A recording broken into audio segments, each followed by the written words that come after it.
peine de faire ça. Je pense qu'on n'avait pas vraiment le choix. Il faut bien commencer quelque part.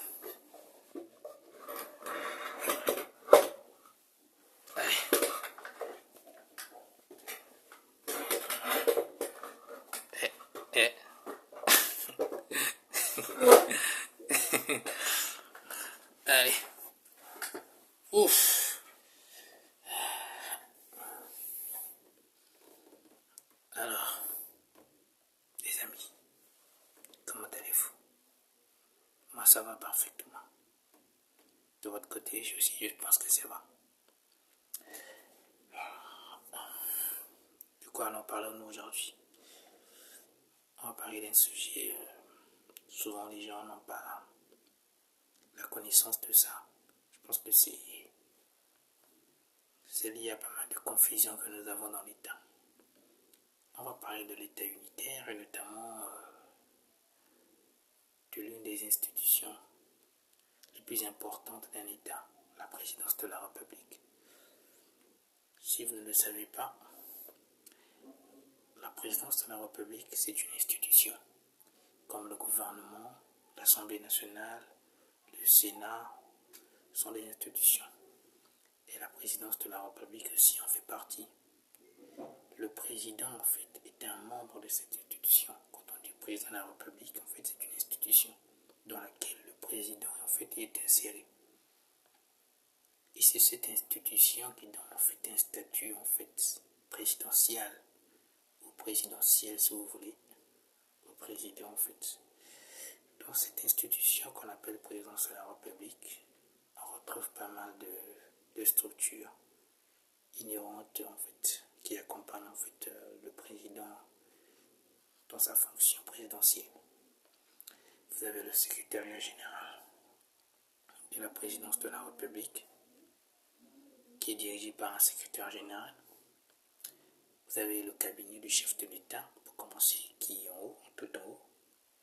Dans le cabinet, vous avez les attachés, les collaborateurs, les conseillers.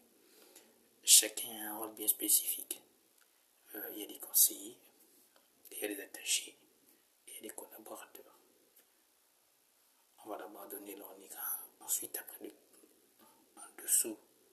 au-dessus de toutes ces personnes, il y a le chef de cabinet, qu'on appelle en fait le directeur de cabinet. Voilà. Et en dessous du cabinet, nous avons le secrétariat général de la présidence, qui régit en fait tous les services itinérants à la présidence de la République.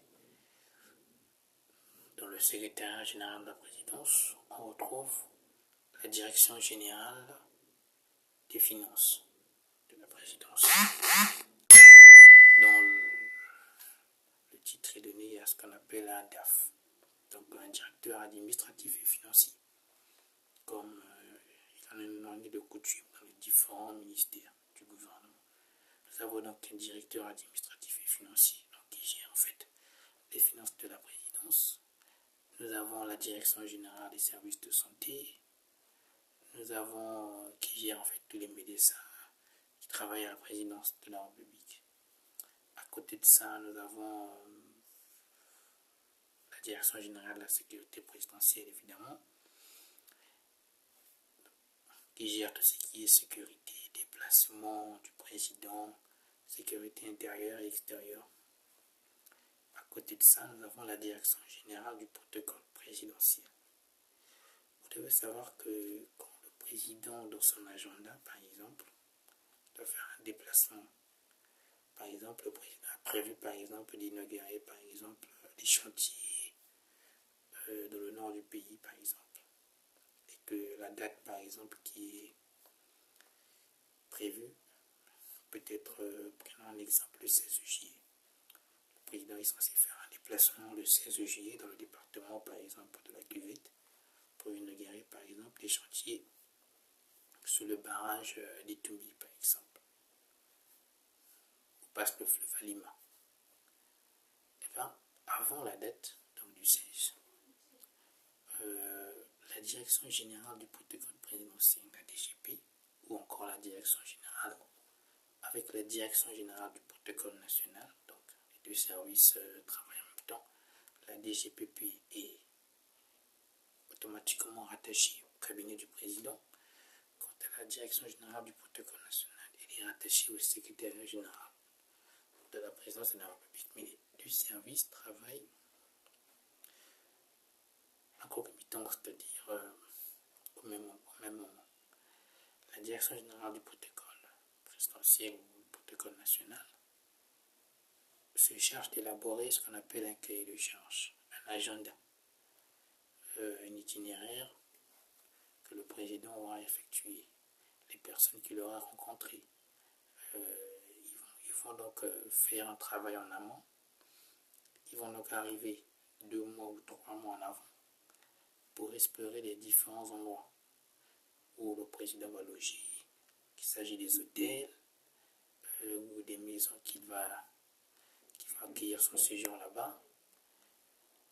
Ils vont donc travailler pour savoir comment ça va se passer, les déplacements, le séjour, le nombre de personnes qui seront présentes. Est-ce qu'il y a un problème de sécurité qui risque de se présenter s'il y a par exemple différentes délégations internationales par exemple qui doivent arriver? Donc c'est un problème de sécurité qu'il faut gérer. À ce moment-là, la direction du protocole national, en collaboration avec la direction générale de la sécurité présidentielle, font élaborer ce qu'on appelle un cahier, sur lequel tout doit être notifié. Des problèmes de sécurité, il faut donc arranger la sécurité de telle sorte que qu'il n'y ait pas un souci. Il faut donc inspecter les différentes chambres où les délégations vont séjourner, c'est-à-dire le président et sa délégation, inspecter les différentes chambres, inspecter les différentes maisons, les différents marchés, voir ce qui va se passer en amont. Donc tout est prévu en avant. Et ils vont donc travailler en équipe avec le chargé de la communication de la présidence qui aura à rédiger un rapport sur la base de laquelle toute la communication présidentielle va se passer. Les personnes qu'il va visiter, comment est-ce qu'il va communiquer avec ces différentes personnes, tout est mis en œuvre pour préparer le séjour 3 mois ou 2 mois en avance pour éviter les éventuels problèmes de sécurité qu'il puisse y avoir. Aller un peu plus loin, dans le cadre par exemple des chefs d'État qui vont arriver, qui viennent par exemple de l'extérieur pour assister par exemple à la fête de l'indépendance, et bien les mêmes procédures sont mises en œuvre. Mais cette fois-ci, c'est en collaboration avec les services de ces différents pays. Par exemple, si le président de la France est censé par exemple venir au Congo, et bien la DGCE, la Direction générale de la sécurité extérieure de France, la direction du protocole français, vont arriver. Ils vont donc travailler avec les services de protocole du pays hôte pour savoir comment est-ce qu'ils vont coordonner leurs actions, comment est-ce que la sécurité sera assurée, les hôtels choisis, est-ce qu'elles sont-elles conformes aux exigences de la présidence. De l'autre côté de l'hôtel, est-ce qu'il y a des maisons de proximité? Quelles sont les personnes qui vivent à côté? Est-ce que la vie est bonne? Il faut tout nettoyer, tout prévoir en avance. Donc c'est tout un travail qui se fait. Voilà un peu ce que je pouvais dire sur l'institution qu'on appelle la présidence de la République. Donc, il y a d'autres vidéos sur lesquelles je parlerai encore de ça. Merci.